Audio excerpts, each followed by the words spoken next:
Ayan mga kabel, tikman natin itong rambutan.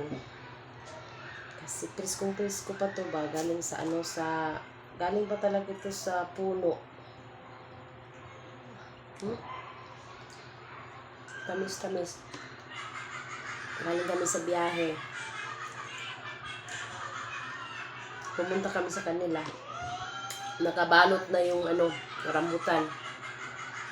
Kasi ibibigay sa amin. Sobrang tamis, guys.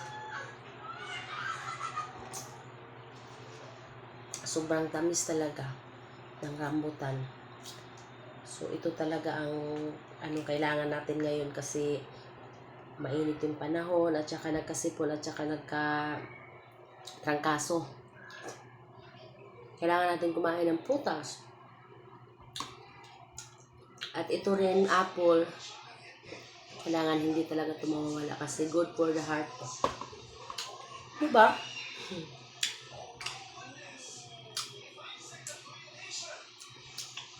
Napakasarap na. Umaya na naman natin kainin itong rambutan.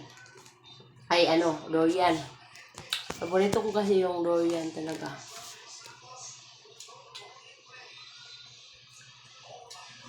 At ang suman, hindi ko pa talaga ito natikman kanina. Pagdating ng aking friend, wala ako. So, inano niya sa aking, doon sa tindahan. Tikman natin. Sarap ng suman.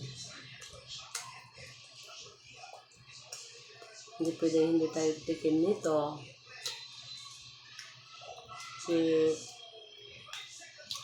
Isang paborito rin natin. At ito, bukas na natin ito kakainin, guys.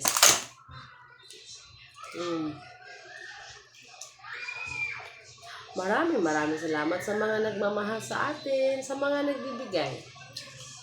Alam nyo, kahit na maliit na bagay o malaki ba yan, basta binigay sa iyo, kailangan pinagpapasalamatan natin. Ako kasi, maliit man na bagay yan. Malaking ko na yan. Salamat.